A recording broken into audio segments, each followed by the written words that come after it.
Les débats et les grandes nouveautés qui agitent notre continent, tout de suite dans Europeans. Mirko est slovène, son épouse Branka est croate. Depuis des années, ils traversent en barque le fleuve qui sépare de quelques dizaines de mètres les rives de leurs deux pays. Une frontière naturelle qui devrait être fermée et placée sous étroite surveillance dès janvier 2008, date d'entrée de la Slovénie dans l'espace Schengen. On utilise cette barque depuis toujours. Mes parents habitaient et travaillaient leur terre en Croatie. Ils avaient aussi des vignes côté slovène dont il fallait s'occuper. On a toujours eu un bateau. On traversait la frontière sans arrêt pour s'occuper des terres.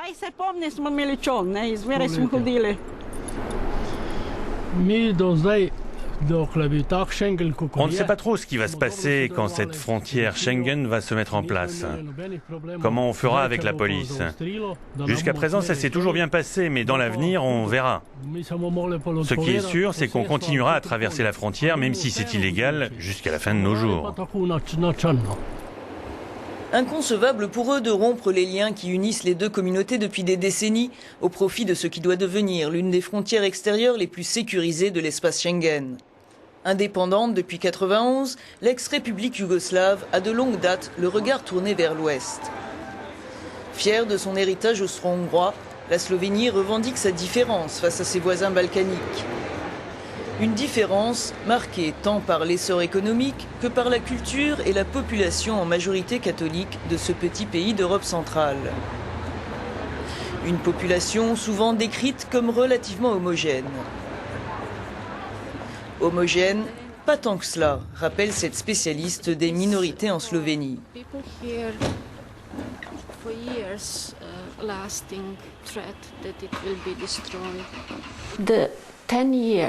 Les 10 années d'efforts pour devenir membre de l'Union européenne, pour réorganiser les institutions et changer la législation ont été passées dans un état d'esprit occultant les vraies relations sociales. On a ignoré la question du tissu social, les relations interethniques, le statut des minorités de l'ancienne Yougoslavie, le statut des Roms. Et après être devenu membre de l'Union européenne, quand ce but a été atteint, tous ces problèmes sont alors remontés à la surface. Dans un faubourg de Ljubljana, la capitale, nous rencontrons l'avocat de l'association dite des effacés de Slovénie. Après l'indépendance, les résidents de Slovénie venus des autres républiques d'ex-Yougoslavie ont été appelés à demander officiellement leur citoyenneté. Faute de l'avoir fait à temps ou par simple rejet de leur demande, quelques 18 000 personnes ont été rayées de l'état civil slovène et déchues de tous leurs droits en 1992. Parmi elles, Dragica, venue de Croatie il y a plus de 20 ans. Privée de papiers et d'emploi, menacée d'expulsion, elle dut envoyer sa fille handicapée en Bosnie chez ses grands-parents. Après des années de lutte, Dragica a finalement obtenu son statut de résidente permanente, mais pas sa fille, qui l'a rejointe à Ljubljana après la mort de ses grands-parents. Ils ne lui ont donné qu'un statut de résidente temporaire, valable seulement 5 ans. Elle n'a droit à aucune couverture sociale, aucun remboursement des soins dont elle a besoin. D'après la décision de la Cour constitutionnelle, le gouvernement devrait lui reconnaître à elle aussi un statut de résidente permanente. Mais il refuse en bloc. Quand ils ont eu l'indépendance, ils n'avaient qu'une idée, se débarrasser de nous. S'ils avaient pu, ils nous auraient mis dans des trains pour nous jeter dehors. Ça n'a pas changé, ils sont tous comme ça. Les politiciens, les gens dans la rue, ils m'interpellent. Immigré, qu'est-ce que tu veux? La Cour constitutionnelle slovène a jugé illégal l'effacement et demandé à l'État de restaurer rétroactivement les droits des effacés. Quelques 4000 d'entre eux n'ont toujours pas de statut. Les effacés sont les plus à plaindre des quelques 200 000 personnes originaires des ex-républiques yougoslaves, installées parfois depuis des décennies dans le pays. On les appelle ici les immigrants, soit environ 10% de la population. Contrairement aux plus petites communautés hongroises et italiennes de Slovénie qui jouissent de droits importants, ils ne sont pas reconnus comme minorité par la Constitution. Il y a des différences importantes entre les minorités. Il y a deux minorités dites autochtones, les Italiens et les Hongrois, qui sont reconnus comme minorités par la Constitution. Et à côté, il y a les minorités immigrantes, qui, elles, n'ont presque aucun droit. Pour l'instant, ce n'est pas un débat dans le pays, mais ça pourra le devenir si ces minorités décident de réclamer certains droits.